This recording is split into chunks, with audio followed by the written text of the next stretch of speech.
जय महाराष्ट्र विद्यार्थी मित्रांनो, सरकारी स्पर्धा या चॅनलवरती तुमचे मनपूर्वक स्वागत आहे.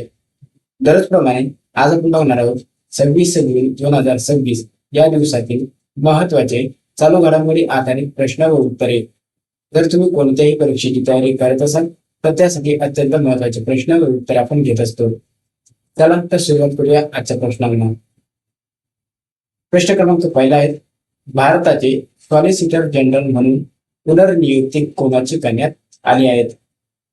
तर सॉलिसिटर जनरल म्हणून पुनर्नियुक्ती ही तुषार मेहता यांची करण्यात आलेली आहे. ऑप्शन क्रमांक बी या प्रश्नाचं योग्य उत्तर होणार आहे. तर केंद्र सरकारने ज्येष्ठ वकील तुषार मेहता यांची भारताचे सॉलिसिटर जनरल म्हणून आणखी 3 वर्षासाठी पुनर्नियुक्ती केली आहे. तर त्यांचा हा नवीन कार्यकाळ 1 जुलै 2026 पासून लागू होणार असून या पदावर त्यांची ही 3री पुनर्नियुक्ती आहे. तर हे आहेत तुषार मेहता.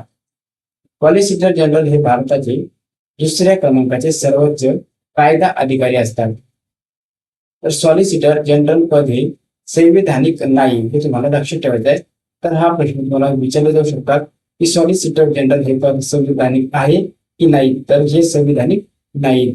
तर सॉलिसिटर जनरल आणि अतिरिक्त सॉलिसिटर जनरल ही पदे लॉ ऑफिसर्स म्हणजे सेवा अटी नियम 1972 अंतर्गत तयार करण्यात आलेली वैज्ञानिक पदे आहेत. तर एवढी माहिती या प्रश्नामध्ये तुम्हाला लक्षात घ्यायची आहे.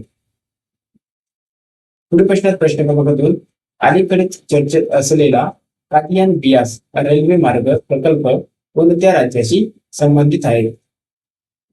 तर कादियान बियास हा रेल्वे मार्ग प्रकल्प पंजाब या राज्याशी संबंधित आहेत. ऑप्शन क्रमांक बी प्रश्नाचं उत्तर. तर जून 2026 मध्ये केंद्र सरकारने तब्बल 100 वर्षानंतर ब्रिटिश काळातील 1828 ते 1829 चा हा प्रस्ताव होता. तर या ऐतिहासिक प्रकल्पाला मंजुरी दिली असून याचे पुनरुज्जीवन करण्यात आलेले आहे.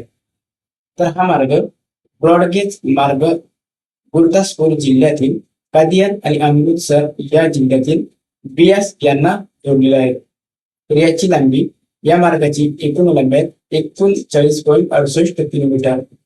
वैशिष्ट्य काय आहेत? तर या मार्गावर भारताची स्वदेशी रेल्वे अपघात प्रतिबंधक प्रणाली कवच ही बसवली जाणार आहे. तर हा प्रश्न ही माहिती महत्वाची आहे, तर ही माहिती नोट करून घ्या. तर या मार्गावर भारताची स्वदेशी रेल्वे अपघात प्रतिबंधक प्रणाली कवच बसवली जाणार आहेत. पुढचा प्रश्न 3, फुटबॉल विश्वचषकात सर्वाधिक गोल करणारा खेळाडू कोण बनला आहे? तर फुटबॉल विश्वचषकामध्ये सर्वाधिक गोल करणारा खेळाडू हा लिओनेल मेस्सी बनलेला आहे. पर्याय डी या प्रश्नाचं योग्य उत्तर. तर सर्वाधिक गोल करणारे खेळाडू बघा कोणते? तर प्रथम क्रमांकाला आहेत लिओनेल मेस्सी जे अर्जेंटिना आहे, यांनी 18 गोल केलेले आहेत. दुसऱ्या क्रमांकाला आहे मिरोस्लाव क्लोझे हा जर्मनीचा आहे, यांनी 16 गोल केलेले आहेत. जेस्ट फॉन्टेन हा फ्रान्सचा आहे, यांनी एकूण 13 गोल केलेले आहेत. आणि पेले हा ब्राझीलचा आहे, यांनी एकूण 12 गोल केलेले आहेत. तर हे 4 खेळाडू तुम्हाला लक्षात ठेवायचे आहेत. तर हा आहे लिओनेल मेस्सी. पहिला फिफा विश्वचषक हा कधी करण्यात आला होता? तर 1930 साली करण्यात आलेला आहे. तर कुठे करण्यात आलेला होता? तर उरुग्वे या देशामध्ये हा फिफा विश्वचषक 1930 चा करण्यात आलेला आहे. तर प्रथम विजेता कोण आहे? तर उरुग्वे हा देश प्रथम विजेता आहे. आणि उरुग्वे या देशाने सर्वात कमी फिफा विश्वचषक हे जिंकलेले आहेत. हे सुद्धा तुम्हाला लक्षात ठेवायचे आहे. प्रथम कोण जिंकलेले आहेत? तर उरुग्वे. आणि सर्वात कमी कोण जिंकले आहेत? उरुग्वे. फिफा विश्वचषक म्हणजे फिफा वर्ल्ड कप ही जगातील सर्वात मोठी प्रतिष्ठित फुटबॉल स्पर्धा आहे. काय आहे? तर सर्वात मोठी आणि प्रतिष्ठित फुटबॉल स्पर्धा आहे फिफा विश्वचषक. पुढचा प्रश्न क्रमांक 7, अमोनियम नायट्रेट निर्मिती प्रकल्पाचे उद्घाटन पंतप्रधान नरेंद्र मोदी यांच्या हस्ते कोणत्या राज्यात करण्यात आले? तर अमोनियम नायट्रेट निर्मिती प्रकल्पाचे उद्घाटन ओडिशा या राज्यामध्ये करण्यात आलेले आहे. ऑप्शन क्रमांक सी प्रश्नाचा राईट आन्सर असणार आहे. तर बघा, पंतप्रधान नरेंद्र मोदी यांच्या हस्ते भारतातील पहिल्या व्यावसायिक कोळसा ते अमोनियम नायट्रेट या प्रकल्पाची पायाभरणी ओडिशा राज्यातील झारसुगुडा जिल्ह्यातील लखनपूर येथे करण्यात आलेले आहे. या प्रकल्पाची किंमत आहे 25,016 कोटी रुपये. तर विकसक आहेत Bharat coal gasification and chemicals limited, coal India limited आणि BHEL यांचा संयुक्त उपक्रम आहे. तर उत्पादन क्षमता किती आहे बघा, तर दररोज 2,000 टन अमोनियम नायट्रेट इतकी उत्पादन क्षमता आहे. त्यासाठी खामखान आणि पायाभूत सुविधासाठी लागणार आहे. महत्वाचा उद्देश आहे स्वदेशी कोळशाचे मूल्यवर्धित उत्पादनामध्ये रूपांतर करून आयात अवलंबित कमी करणे हा त्यामागचा उद्देश आहे. पुढील प्रश्न आहे प्रश्न क्रमांक 5. नुकत्याच झालेल्या FIH महिला नेशन्स कप 2026 चे विजेतेपद कोणी जिंकले? तर FIH महिला नेशन्स कप 2026 चे विजेतेपद हे भारत या देशाने जिंकलेले आहे. ऑप्शन क्रमांक C प्रश्नाचं योग्य उत्तर. तर नुकत्याच झालेल्या FIH महिला नेशन्स कप 2026 म्हणजेच FIH वुमन्स नेशन्स कप 2026 चे विजेतेपद भारतीय महिला हॉकी या संघाने जिंकलेला आहे. हा सामना स्थान पटवले तर ऑकलंड न्यूझीलंड या ठिकाणी सामना झालेला आहे. तर अंतिम सामना हा भारत विरुद्ध न्यूझीलंड या देशासोबत झालेला आहे आणि यामध्ये भारत हा संघ विजयी झालेला आहे. बघा पदक मेडल या स्पर्धेमध्ये भारताने सुवर्ण पदक जिंकलेले आहे, न्यूझीलंडने रौप्य पदक जिंकले आणि अमेरिकेने कांस्य पदक हे पटकावले आहे. तर एवढी माहिती या प्रश्नाबद्दल तुम्हाला लक्ष ठेवायचं. पुढील प्रश्न आहे प्रश्न क्रमांक 6. खोरासानी चिंचला GI टॅग कोणत्या राज्यात मिळाला आहे? कोणती चिंच? तर खोरासानी. तर खोरासानी ही चिंच मध्य प्रदेश या राज्यातील आहे. ऑप्शन क्रमांक C या प्रश्नाचं राईट आन्सर असणार आहे. तर बघा मध्य प्रदेश आपल्या प्रश्नाचं उत्तर आहे. तर मध्य प्रदेश राज्यामधील थोडक्यात माहिती बघूया. मध्य प्रदेश या राज्याची स्थापना झालेली 1 नोव्हेंबर 1956 साली. राजधानी आहे भोपाळ. मुख्यमंत्री आहेत डॉक्टर मोहन यादव. राज्यपाल आहेत महबूबाई सिंह पटेल. विधानसभेच्या एकूण 230 जागा आहेत आणि लोकसभेच्या एकूण 29 जागा आहेत. राष्ट्रीय उद्यान बघा कोणते, तर कान्हा, बांधवगड, कुल्लू आणि पेंच हे राष्ट्रीय उद्यान मध्य प्रदेश या राज्यातील महत्वाचं. कान्हा आणि बांधवगड हे भरपूर परीक्षेमध्ये विचारला जाणारा प्रश्न आहेत. तर त्यामुळे हे 2 राष्ट्रीय उद्यान तुम्हाला पाठच करून घ्यायचे आहेत. प्रमुख नद्या आहेत नर्मदा, चंबल, बेतवा आणि तापी. प्रमुख मूर्ती आहेत मटकी, बदाई, राई आणि कर्मा. महत्वाचे मंदिर आहेत महाकालेश्वर हे उज्जैनचे आहेत, खजुराहो मंदिर आणि ओंकारेश्वर मंदिर हे महत्वाचे मंदिर आहेत. महत्वाचे सण व प्रमुख सण आहेत भागोरी जे आदिवासींचा सण आहे, दिवाळी आणि लोकरंग हे महत्वाचे सण आहेत मध्य प्रदेश राज्यातील. मध्य प्रदेश राज्यातील उत्पादन झालं गहू, सोयाबीन, चणे, कोळसा आणि हिरा हे महत्वाचे उत्पादन आहेत. तर हे आहेत कान्हा राष्ट्रीय उद्यान. कान्हा हे दलदलीतील हरणांसाठी, तर बांधवगड हे पांढऱ्या वाघासाठी प्रसिद्ध आहे. एवढी माहिती मध्य प्रदेश या राज्याबद्दल महत्वाची आहे. पुढचा प्रश्न आहे प्रश्न क्रमांक 7. नवी दिल्ली येथे प्रतिष्ठित स्कॉच पुरस्काराने कोणत्या सीमावर्ती जिल्ह्याचा सन्मान करण्यात आला आहे? कशाचा? तर स्कॉच पुरस्काराने. या प्रश्नाचा राईट आन्सर आहे ऑप्शन क्रमांक B पूंछ. तर पूंछ या जिल्ह्याचा सन्मान स्कॉच पुरस्काराने करण्यात आलेला आहे. तर बघा नवी दिल्ली येथे आरोग्य सेवा वितरणात उत्कृष्ट कामगिरी केल्याबद्दल जम्मू आणि काश्मीर मधील पूंछ या सीमावर्ती जिल्ह्याला प्रतिष्ठित स्कॉच पुरस्काराने सन्मानित करण्यात आलेले आहेत. तर कोणत्या योजनेअंतर्गत? तर बघा आयुष्यमान भारत प्रधानमंत्री जन आरोग्य योजना या योजनेच्या उत्कृष्ट अंमलबजावणीसाठी हा पुरस्कार देण्यात आलेला आहे. तर या मागचे वैशिष्ट्य काय आहे? दुर्गम आणि सीमावर्ती भागात आरोग्य सेवाचा विस्तार करणे, गुणवत्तापूर्ण कॅशलेस उपचार सुनिश्चित करण्यासाठी या जिल्ह्याने विशेष प्रयत्न केलेले आहेत. त्यामुळे त्यांना स्कॉच या पुरस्काराने सन्मानित करण्यात आलेले आहे. पुढील प्रश्न 8. केंद्रीय मंत्री प्रल्हाद जोशी यांनी AI आणि IoT आधारित कोणती अन्नधान्य साठवणूक प्रणाली ही सुरू केली आहे? तर महत्वाचा प्रश्न आहे. केंद्रीय मंत्री प्रल्हाद जोशी यांनी स्मार्ट वेअर हाऊसिंग सिस्टम, तर या सिस्टम नुसार अन्नधान्य साठवणूक प्रणाली ही सुरू करण्यात आलेली आहे. ऑप्शन क्रमांक C या प्रश्नाचं योग्य उत्तर आहे. तर त्याबद्दल थोडक्यात माहिती. तर केंद्रीय मंत्री प्रल्हाद जोशी यांनी स्मार्ट वेअर हाऊसिंग सिस्टम ही लॉन्च केलेली आहे, जी कृत्रिम बुद्धिमत्ता म्हणजेच AI आणि इंटरनेट ऑफ थिंग्स या तंत्रज्ञानावर आधारित आहे. तर ही प्रणाली केंद्रीय वखार महामंडळाच्या देशभरातील 216 धान्याच्या गोदामांमध्ये कार्यान्वित करण्यात आलेले आहेत.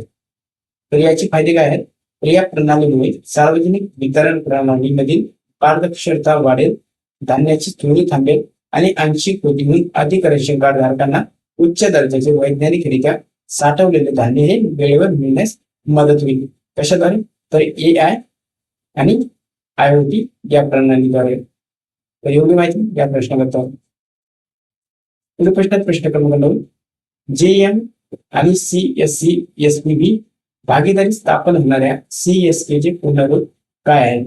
तर याचा CSK चा फुल फॉर्म आपल्याला विचारलेला आहे. तर या प्रश्नाचं राईट आन्सर आहे ऑप्शन क्रमांक बी, जेम सर्व्हिस केंद्र. जेम सर्व्हिस केंद्र म्हणजे काय? जेम सर्व्हिस केंद्र. तर याबद्दल माहिती बघू. तर ही केंद्र ग्रामीण व दुर्गम भागातील विक्रेते, लघु उद्योग आणि व्यावसायिकांना या पोर्टलवर नोंदणी करण्यासाठी स्थानिक स्तरावर प्रशिक्षण आणि सहाय्य च्या माध्यमातून म्हणजे कशाच्या कॉमन सर्व्हिस सेंटरच्या माध्यमातून पुरवली जाते. तर एवढी माहिती या प्रश्नाबद्दल महत्वाचे. पुढचा प्रश्न प्रश्न 10, एनर्जी ट्रान्झिशन इंडेक्स क्रमवारी कोणती संस्था जारी करते? बघा, एनर्जी ट्रान्झिशन इंडेक्स क्रमवारी ही जागतिक आर्थिक मंच ही संस्था जारी करते. तर या संस्थेला बघा काय म्हणतात? World economic forum. Energy transition index ही क्रमवारी वर्ल्ड इकॉनॉमिक फोरम ही आंतरराष्ट्रीय संस्था ॲक्सेंचरच्या सहकार्याने जाहीर करते. तर हा निर्देशांक विविध देशातील जीवाश्म इंधनापासून स्वच्छ व नवीनीकरण ऊर्जेकडे होणाऱ्या संक्रमणाची सद्यस्थिती आणि तयारी यांचे मूल्यांकन करतो. तर बघा, वर्ल्ड इकॉनॉमिक फोरम ची स्थापना कधी झाली? 24 जानेवारी 1971 साली स्थापना झालेली आहे. कोणी केलेली आहे? तर जर्मन अभियंता आणि अर्थतज्ञ क्लास शॉप. महत्वाचा प्रश्न स्टार मार्क असू नये. तर याचे मुख्यालय आहेत जिनेव्हा, स्वित्झर्लंड या देशामध्ये. पूर्वी याचे नाव काय होते? तर युनियन मॅनेजमेंट फोरम असे त्यांचे नाव होते. ते बदलून 1987 मध्ये वर्ल्ड इकॉनॉमिक फोरम हे करण्यात आलेले आहे. बघा, ध्येय वाक्य काय आहेत? मिशन काय आहेत? जगाची स्थिती सुधारणे, improving the state of the world ही ध्येय वाक्य आहेत वर्ल्ड इकॉनॉमिक फोरम या संस्थेबाबत. तर एवढी माहिती या प्रश्नाबद्दल एवढी माहिती तुम्हाला लक्षात ठेवायची आहे. पुढील प्रश्न प्रश्न क्रमांक 11, जनरल इन्शुरन्स कॉर्पोरेशन ऑफ इंडियाच्या अध्यक्ष व व्यवस्थापकीय संचालकपदी कोणाची नियुक्ती करण्यात आली आहे? तर जनरल इन्शुरन्स कॉर्पोरेशन ऑफ इंडियाच्या अध्यक्ष व्यवस्थापकीय संचालकपदी हितेश रमेशचंद्र जोशी यांची नेमणूक करण्यात आली आहे. ऑप्शन क्रमांक बी या प्रश्नाचं योग्य उत्तर. तर केंद्र सरकारने हितेश रमेशचंद्र जोशी यांची जनरल इन्शुरन्स कॉर्पोरेशन ऑफ इंडियाच्या अध्यक्ष व व्यवस्थापकीय संचालक म्हणून यापदी नियुक्ती केलेली आहे. तर त्यांनी 16 जून 2026 रोजी या पदाचा कार्यभार स्वीकारला असून 30 सप्टेंबर 2028 ते त्यांच्या सेवानिवृत्तीच्या तारखेपर्यंत किंवा पुढील आदेशापर्यंत या पदावर कार्यरत राहणार आहेत. तर हे आहेत हितेश रमेशचंद्र जोशी. तुम्हाला लक्षात ठेवायचा आहे फोटो. या फोटोवरून तुम्हाला प्रश्नाचं उत्तर देण्याला सोपं होते. पुढील प्रश्न आहेत प्रश्न क्रमांक 12, महाराष्ट्र शासनाने राज्यातील शिक्षकांना AI प्रशिक्षण देण्यासाठी कोणत्या कंपनीसोबत भागीदारी केली आहे किंवा करार केलेला आहे? बघा, महाराष्ट्रात प्रश्न MPSC ला विचारलेला होतो. महाराष्ट्र शासनाने राज्यातील शिक्षकांना AI प्रशिक्षण देण्यासाठी गुगल या कंपनी सोबत भागीदारी केलेली आहे. ऑप्शन क्रमांक डी या प्रश्नाचा योग्य उत्तर आहे. तर याबद्दलची माहिती काय? महाराष्ट्र शासनाने राज्यातील 4 लाखाहून अधिक शिक्षकांना कृत्रिम बुद्धिमत्ता, AI आणि डिजिटल तंत्रज्ञानाचे प्रशिक्षण देण्यासाठी गुगल फॉर एज्युकेशन सोबत भागीदारी केलेली आहे. तर या प्रशिक्षणाचा कालावधी आहे पुढील 1.5 वर्षात हे प्रशिक्षण पूर्ण केले जाणार आहे. प्रशिक्षण पद्धती कशी आहे? मास्टर ट्रेनरच्या माध्यमातून मास्टर ट्रेनर्स मॉडेल वापरून हे गुगल AI एज्युकेटर सिरीज अंतर्गत दिले जाणार आहेत. भाषिक उपलब्ध कोणते आहेत? तर ग्रामीण आणि शहरी शिक्षकांच्या सोयीसाठी ही सामग्री मराठी, हिंदी आणि इंग्रजी या भाषांमध्ये उपलब्ध असणार आहे. तर याचा एकूण खर्च बघा, तर हे संपूर्ण प्रशिक्षण गुगलद्वारे पूर्णपणे मोफत दिले जाणार असून या राज्य शासनावर कोणताही आर्थिक भार पडणार नाही, एवढी माहिती या प्रश्नाबद्दल लक्षात घ्यायची आहे. तर हे होते आजचे आपले एकूण 12 प्रश्न. आशा करतो तुम्ही शेवटपर्यंत आपले प्रश्न बघितले असेल. तर तुम्ही आपल्या या सरकारी स्पर्धा YouTube चॅनलला सबस्क्राईब करा आणि व्हिडिओ आवडला असेल तर नक्की व्हिडिओला लाईक करा आणि तुमच्या मित्रांपर्यंत शेअर करा.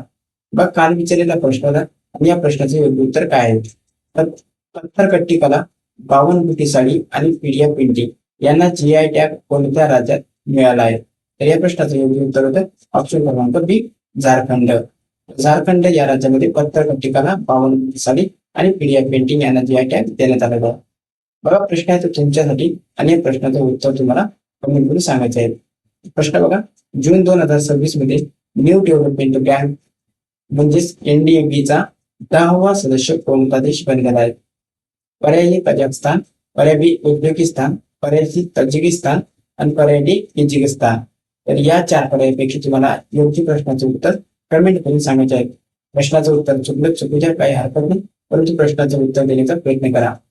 चला तर भेटूया आपण आपल्या व्हिडिओच्या व्हिडिओमध्ये. तोपर्यंत धन्यवाद.